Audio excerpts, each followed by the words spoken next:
Welcome to our Real Estate for People educational show that we have created here at VG Homes Teams. Our purpose and our mission is to educate the home sellers and home buyers, and to give them knowledge about the transaction process when they decide to sell or to buy a property. Today, I have the pleasure to have here with me Ricardo, who is the Director of Business Development for FOLIO Title and Escrow. Welcome in our show, Thank you, Ricardo. Valbona. Good morning. Yes, good morning. I'll just tell you something that I never told to you before, all right? And so the very first time that we really connected with each other, and I have chosen you, I was representing my buyer. And so everything went fine until the closing day. As you know, everything happens to the closing day. And so we had an issue with the lender, which actually from the buyer side, not from the seller, but seller wanted so badly to close the day. And I love the way you handled the situation. And we cannot go deep in what happened, but the most important thing, you were protecting and defending our client, because basically we both were representing the buyer. And at that moment, I thought, I realized how important it is to choose the partners you work with, because of course, as a real estate agent, we all have the best interest in our heart for representing the buyer.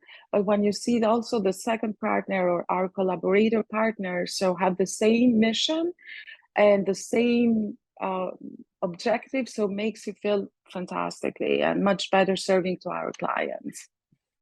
Yeah, so thank you so much for that. It was a great experience. Yeah. Every real estate transaction is different. And I think that it's so important to try and align the parties, the buyers and the sellers and the real estate agents and the lender. The title company, if they do a good job, they're like the glue of the transaction, right? And they have to move everything forward. And luckily, I'm not alone. We have 30 people that work at Folio, including my business partner and our attorney, Nelson Tarasido. And so we have a very multi-dimensional team that works very, very hard to get these transactions closed. And you have to find solutions to the many problems that come up every day in a regular closings, and many of them happen behind the scenes, right? Many people don't see them, so we just have to work through them and try and get it to closing.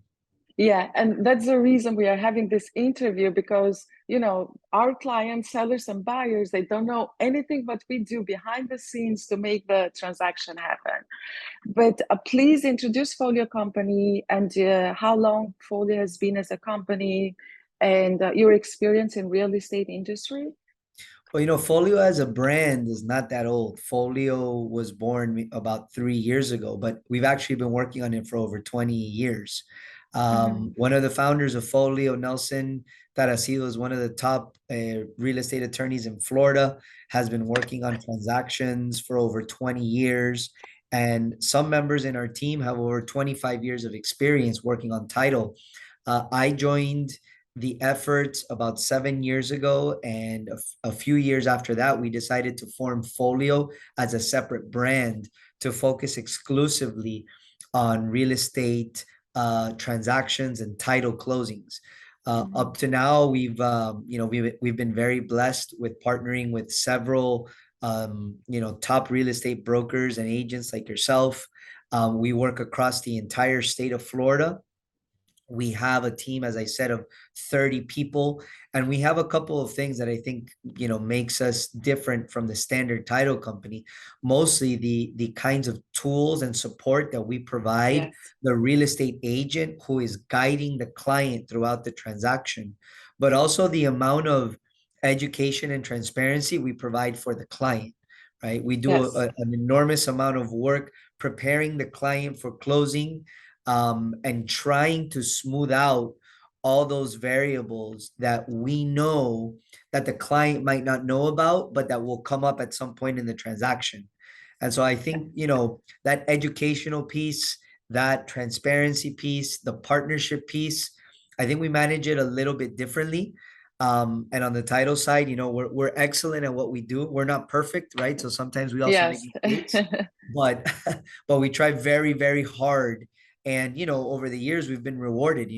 We've won the President's Circle Award in Florida for 4 straight years, Good. making us, one of the top 100 title agents in the state. And so we're just very blessed to be part of this community and helping buyers, sellers, investors, and the real estate agents and their lenders and close these purchases and sales. Yeah, I definitely experienced that the way that you guys work. Never, we visited your office just once at the closing day. Everything was online, even for the buyer. And you do notify us as a time for the application and the HOA, or do this, do that, addresses. So very, very easy. And also was saving time because I did not have to tell to my client, to the buyer, so please do this. The information goes to everybody that is involved in the transaction. And so this transaction of home sale and home buying, it's so how it's special. And I think that there are so many misunderstandings from when it comes to sellers and buyers, because my opinion is due to the fact there are involved so many parties into the transaction. So there are also some misunderstanding. And Absolutely. as we mentioned before, so our client do not see that. So I'd love with you to unpack today, because the number one question I get from my clients, basically the sellers, is what is my closing cost? And I Right. feel so bad that I do not have a number right away to tell to them to say, what is your selling price? Okay, this is your how much you're gonna pay in the closing cost. But before unpacking this very important question, so tell us a little bit about the counties. So my MLS covers from West Palm Beach to Miami-Dade, Broward County. So how does this work with the title? What counties do you cover? And there are a few differences between the counties when it comes So, to buyer or the seller. so title is a state regulated issue. So we cover all the counties in Florida. We do closings across the entire state, from the Keys all the way to Jacksonville and the Panhandle. We actually Fantastic. have teams of people that are situated in different counties in Florida, throughout the state. One of the interesting things about Florida is that the way that expenses are structured, it's really based on custom and the way that things have been done. And so the way the expenses are shared, in a closing, in part depends on what county you are in. Now, to understand the expenses, we need to understand where we are starting from. And I don't know if you can see my screen and my We slide, do. Yes, we do. but essentially, who pays for what will really depend on the contract. And Yeah. about 95% of residential transactions in Florida are done using a Florida Association of Realtors approved form. And those Mhm. forms, and many of the commercial deals as well, are done with Florida approved association forms. And in those forms, you have some very clearly defined sections that tell you how much the buyer pays, or actually what the buyer pays and what the seller pays. And then there is a section called title related expenses. And the title related expenses get shared essentially based on the county that you're on. So for example, if you look at the residential contract, it'll have a Yes. very clearly defined section that says these are the costs to be paid by the seller and these are the costs to be paid by the buyer. And in a second, I'll break them down for you. And then they have a section that says, well, what are the expenses related to the title evidence and insurance, and who pays Yeah. for them? And usually you have a couple of options, right? You have an option where the seller will pay for them all. You have an Yeah. option where the buyer will pay for them all. And then you have an option which in the most popular contract, it's defined as the Miami-Dade Broward regional provision. It's Hmm. usually used in Miami-Dade and Broward, but it could be used anywhere in the state. And Hmm. essentially what it means is that those title related expenses are shared between the buyer and the seller. So these sections, right? The section to be paid by the seller, the section to be paid by the buyer, and the title related expenses, we break them down in a very simple chart. And I'm going to focus on the third option. right? Ricardo, excuse me to interrupt you a little bit, so to make our audience better understand. So you said that depending on the county, so sometimes the seller can choose the title Yes. company, or some buyers can decide who's going to be in the title company. And I've dealt with both scenarios in my transactions. But my question to you is, so one, for example, has the buyer, regardless of county, has the right to select the title company. What does that mean to the seller? Does the seller still needs to be represented from a title company, or just go with the buyer's company? Is there a difference that it's Yeah, going to that's be a on very the? important question. So the simple answer to who chooses the title company is the party that pays for the the owner's title insurance policy chooses a Mhm. title company. So Okay. the party that pays for the owner's title insurance policy chooses a title company, and that is usually set by customs, as I was saying. Here you can Hmm. see a little map of Florida. You can Yeah. see the blue counties is where the buyer will usually pay for the owner's title insurance policy. And so the Hmm. buyer will choose a title company usually. And then the white counties are where the seller will pay for the owner's title insurance policy normally, and so the seller will choose the title company. Now, Okay. if you are in a blue county, in a county where the buyer pays, Hmm. and you are a seller, you probably want to think about getting an independent legal representative to do your documentation. Okay. Yeah. Why? Why is that? Yeah, correct. Why is that So important? if the buyer is choosing the title company is working really in the interests of the buyer. And if they offer you to do your documents, sometimes you want an independent set of eyes advising you, looking through all the numbers in the transaction and making sure that all the areas of the contract are being fulfilled. And you probably want somebody independent to do that. Hmm. Now, if you're in a seller pay county, you choose your representative, right? And Okay. so you basically have somebody on your side who's looking through all the figures and the numbers. And so that is, all title companies, especially in the buyer pay counties, will offer the sellers the Hmm. service of preparing their documentation. So really, you know, I think it's important to have a conversation with the seller as to kind of what their objectives are and what the specific context of their transaction is. I think that sellers, especially who have, for example, foreign sellers, there's a lot of Hmm. issues that in terms of They need. compliance with foreign Yeah. sellers, like FERPTA, and maybe the sellers cannot travel to the United States and they need a remote online notarization. If they don't Okay. have a social security number, you need to have special requirements. And so in those specific cases, it's usually, advisable for the seller to really choose their own representative.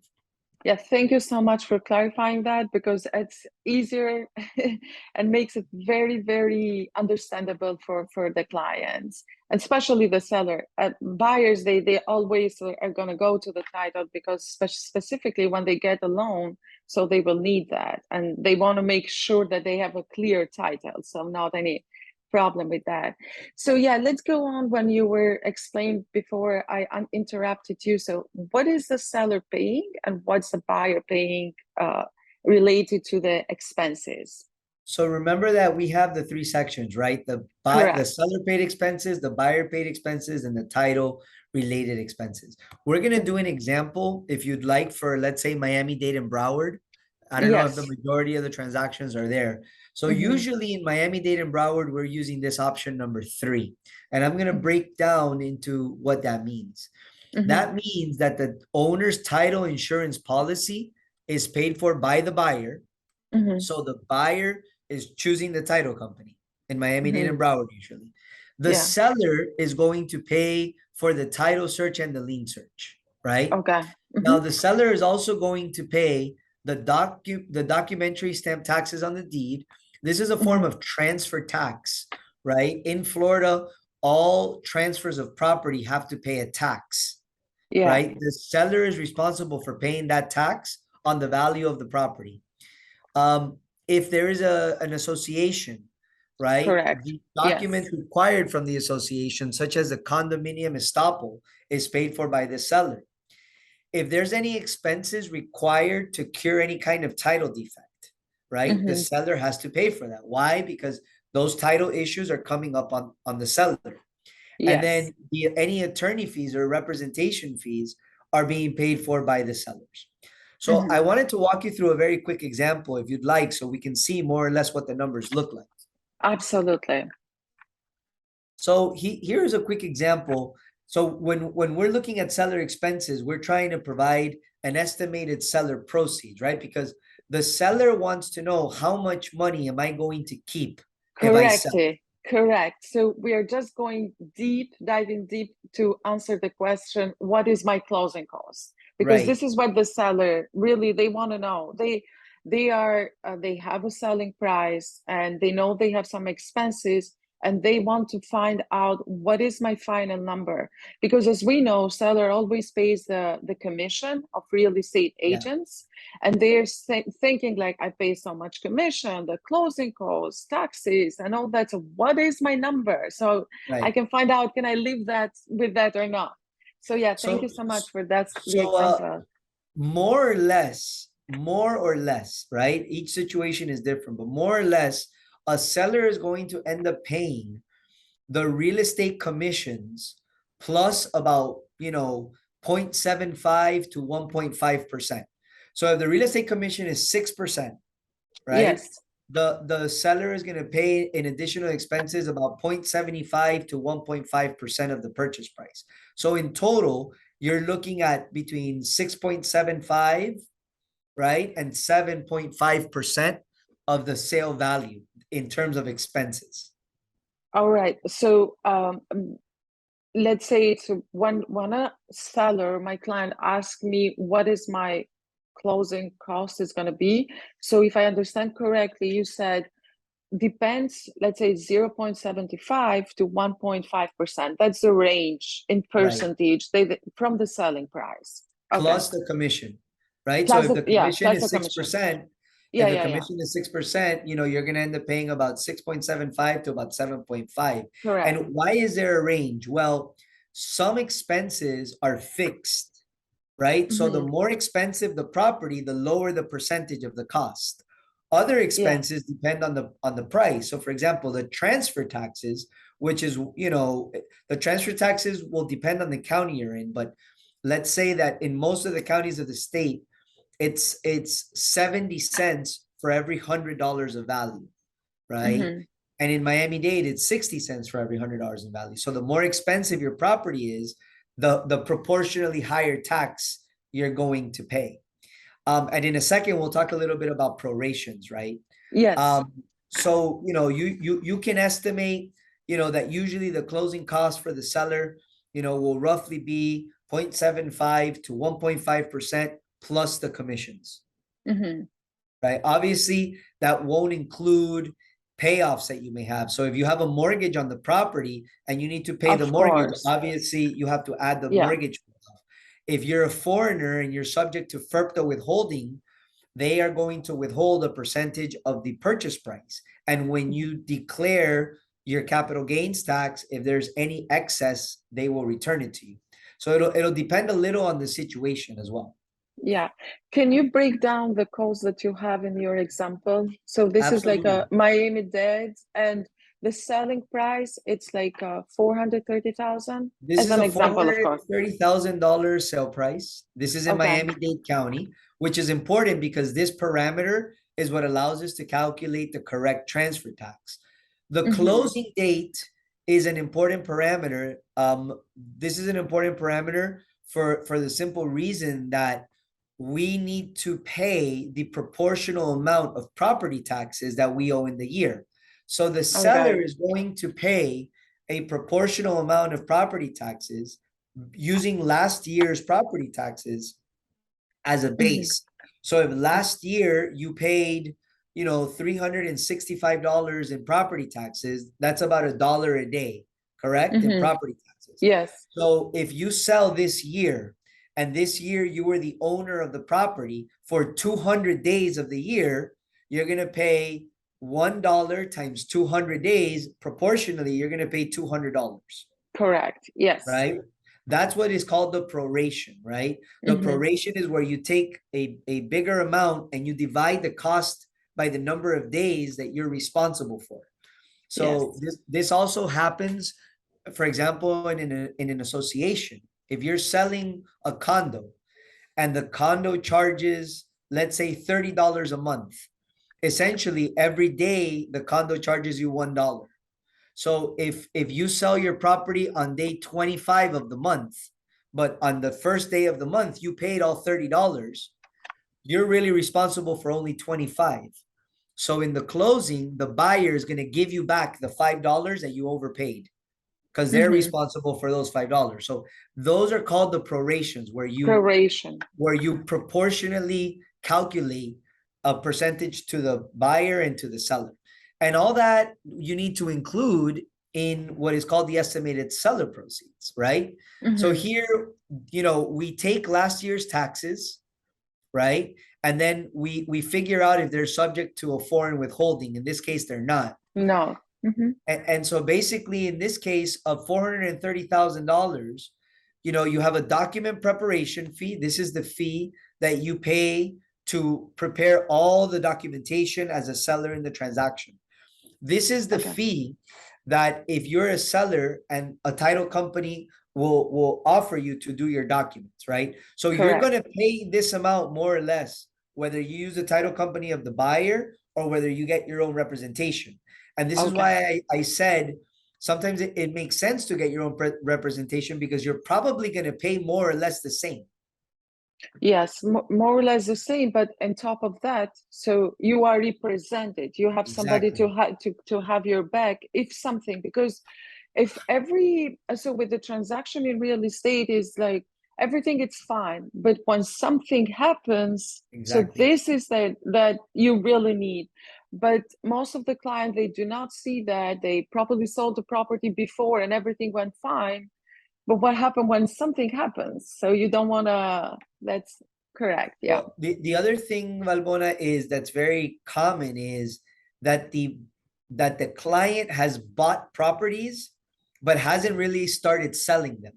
And the experience of a buyer and a seller are extremely different, because Absolutely agree. Yeah. the 100%. process of buying and your responsibilities as a buyer are completely different than your responsibilities as a seller. And so if you have not experienced selling, you may not have understood some of those responsibilities. And therefore, understanding, issues where you need to clear title or where you need to provide association information, those things are different than if you're a buyer. So in this example, in addition to paying the expenses of preparing the seller documents, this person did not have a mortgage and they did not owe any money to the association. Obviously, if you have a mortgage or you owe money to the association, you have to pay out that money. Now, here are the transfer taxes, what we call the documentary deed stamps. This is $2,580, which is the amount based on $430,000, right? So if this amount was larger, this would be larger. This amount was smaller, this would be smaller. In this case, these are the commissions and broker fees. Here, this is a proration. You see the proration of ad valorem property taxes. This is how much property tax the seller is responsible for proportionately if they were to close on this date. The title search. I'm sorry, Ricardo, interrupting you. So if the closing date, changes for later or delays, so everything, all the calculations are going to change, correct? Yes, the prorations will change. The transfer taxes will change. Anything that is related to the date of closing, like the taxes and the prorations, will move. Correct. Now, for example, one of the things we help a lot of our clients on is, let's say that a buyer needs more time with their bank, right? The buyer has not been able to secure their loan. And so the seller is willing to extend the closing date to try and help the buyer really get the money to close the sale of the property.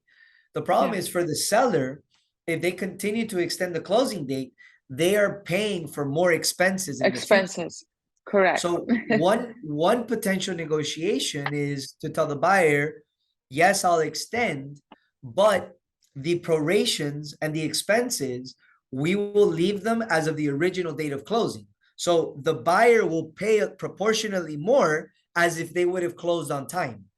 Yes, what you just said is so important. And I just closed a transaction that due to the HOA, so I was representing the seller, so we delayed literally 2 months. And this changed everything in the calculation with the seller. Yes. And we tried to negotiate this part, and I mean, because it's a third party fault, wasn't coming from the seller, wasn't coming from the buyer. So we just meet in the middle for the expenses. So since all this thing pushed like 2 months, getting approved the buyer from the HOA, so we came in the middle of that. Right. But thank you so much for bringing this up.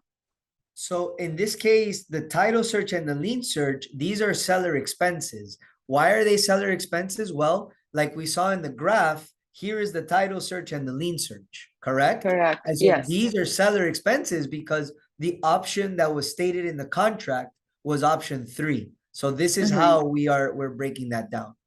Okay. If you look at this property was not in an association, so there is no estoppel fees. There's no FERPTA withholding fees. The seller has paid their property taxes up to date. So, you know, what they owe from the past is 0. Here, there are some expenses for courier fees, wire fees, and remote online notarization fees. Okay. The seller is not providing any credits, and the owner's title policy is 0. Again, the option from the contract was option 3. So the owner's title policy is paid for by the buyer. So in the seller expenses, it's 0. So we add all of these together, and the total expenses, including the commissions, is $27,270, right? And so if we look at the percentage of the expenses, this is 6.3% of the purchase price. That includes the commission plus the expenses, right? Correct. So it's 6.3% in this case. So it fits in our range, you know, of that we were talking about. Yeah, I very much love the presentation. So of course, this is just an estimate. Even if we have another seller with the same selling price, I do believe the numbers are not going to be the same, right? They're going to change. Depends on, you know, the mortgage, the prorating expenses. Well, the taxes, right? The taxes, yeah. And the amount of the year. So, you know, I don't know if you know, but property taxes are actually composed of 2 separate components, right? Yeah, can you just briefly, because that's not the purpose of our interview, but it's going to be helpful if you clarify a little bit the taxes. So how we know that it doesn't go by the property, right? It's also individually related with the personally. So So property taxes are local municipal taxes that are paid on the value of your property.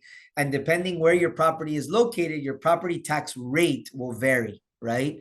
So property taxes have 2 components: ad valorem property taxes, which literally means related to the value of the property, and non-ad valorem property taxes, which are not related to the value of the property. So the non-ad valorem taxes, you can think about, for example, if your house is worth $1 million and I'm your neighbor and my house is worth 500,000, for us to get for the fire department, if we need a service from the fire department, it costs them the same to go to your house than to mine. So you will pay, let's say, $400 a year for the fire department, and I will pay $400 a year for the fire department. That amount is not related to the value of our property. But because yours is worth 1 million and mine is worth 500,000, the ad valorem portion will change, right? Yes. So if you have a property in a different location that you sell for 430, these property taxes will change drastically, Based on, correct. right? Yes. So that's one thing that will change. The other thing that will change is the time of the year. If you sell in Yeah. January, you're going to pay proportionately much less property taxes than if you close in September or in November. Yeah, yeah, yeah. So, Ricardo, I just have my last question for you. And so I asked to everyone, what are two pieces of advice that you want to leave the seller that is going to see our presentation? So you want to leave them with, let's do the most important when they go through a home selling process or transaction. So, the first, especially for foreign sellers, is do not assume that you know exactly how the sale process works, Mm-hmm. and do not assume it is the same as where you're from.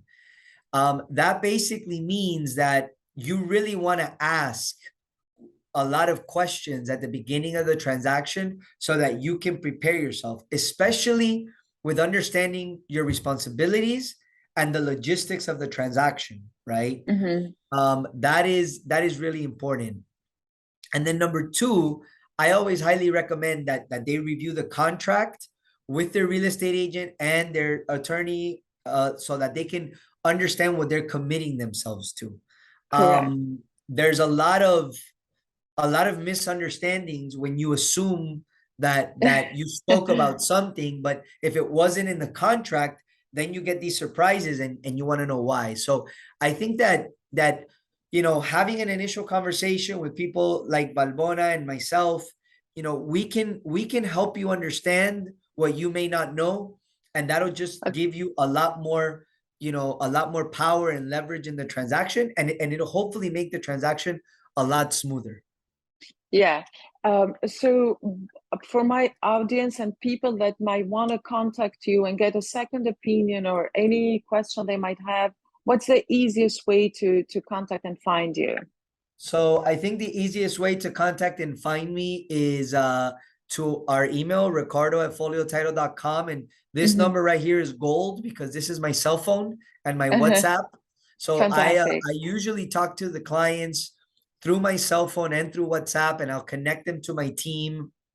And basically, add this number to your WhatsApp and just send me a note and say, hey, I saw you on Balbona's interview. Can I ask you some questions? And we'd be happy to serve you. Fantastic. Thank you so much for your time, Ricardo. I wish you a great day. You And so too. we are partners and you're part of each other's team. So this is how our business is related. We work with each other. Have a Well, thank you so wonderful much. day. Thank you so much as well. Bye-bye.